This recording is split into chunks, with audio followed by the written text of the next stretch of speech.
Hi guys, Victoria Derbyshire of Newsnight was on fire on Monday as the first asylum seekers began arriving on the BB Stockholm.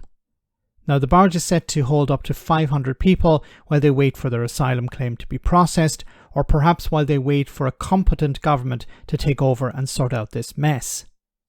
Victoria was interviewing Robert Goodwill, Tory MP and former Immigration Minister. He was on to defend the current policy and to blame everyone but his government for the current failure to process enough asylum claims to bring down the backlog. Have a listen. The government says the asylum system is broken. You're in charge. You have been for 13 years.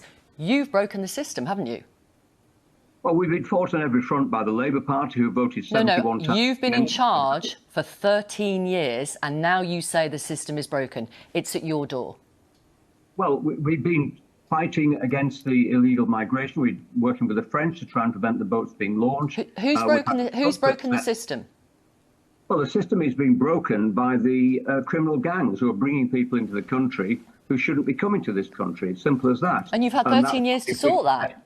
You say the driver of the number of applications and the backlog is the criminal gangs who are bringing people here, not according to the Home Affairs Select Committee, who said the slow processing of applications has been a bigger driver to the backlog than the increase in the number of applications.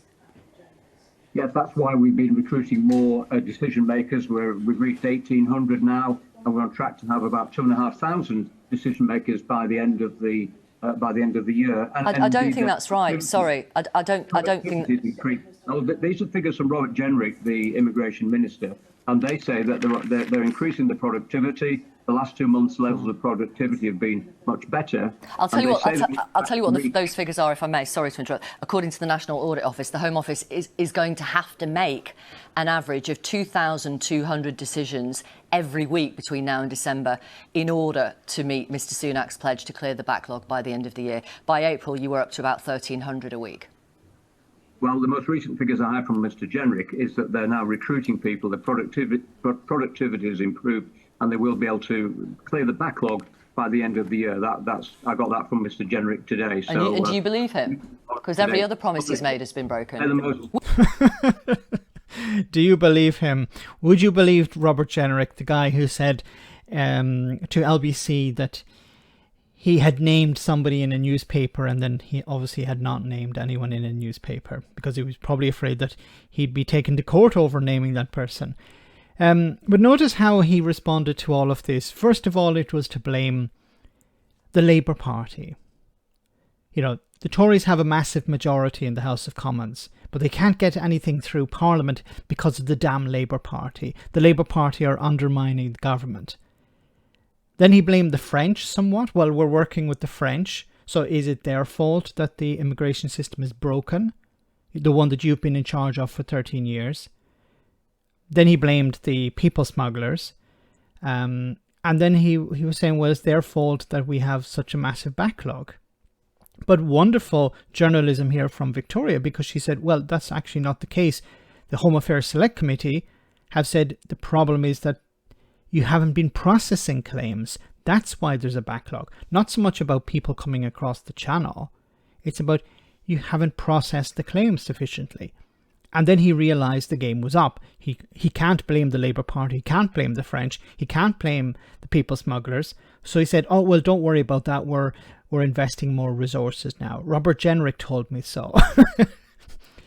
He didn't disagree, if you notice, he didn't disagree with the Home Affairs Select Committee's response to all of this. He just said, well, you know, Robert Jenrick has promised me he's taking action. They're increasing the number of claims being processed. But as it was also pointed out, it's not sufficient to meet the target of clearing the backlog by the end of the year. So how will Rishi Sunak get out of this fix? He's not investing the resources necessary to clear the backlog, but he has promised to clear the backlog. Now, he could either just lie and say, I never made that promise, or what could happen is he could move people from one side of the balance sheet over to the other side. In a sense, cook the books. Pretend that some people have been processed when they're not, in the sense of figures. move people from one claim onto something else.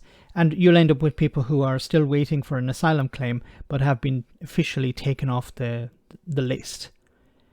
This would be extremely worrying. It would put people into a further state of limbo. They're waiting years for a claim to be processed, and then they may get a letter or may not get a letter to say, you're going to have to wait a bit longer. You've been put into a different category. So this is one way Rishi Sunak could get round his problem, because he's not interested in actually bringing down the numbers. But it's good that you have journalists from the BBC calling this out. She'd said it on a number of occasions here. You've been in power for 13 years. You have to take responsibility for it. Let me know in the comment section, guys, what you think about all of this. As always, your comments are greatly appreciated. Thanks a lot.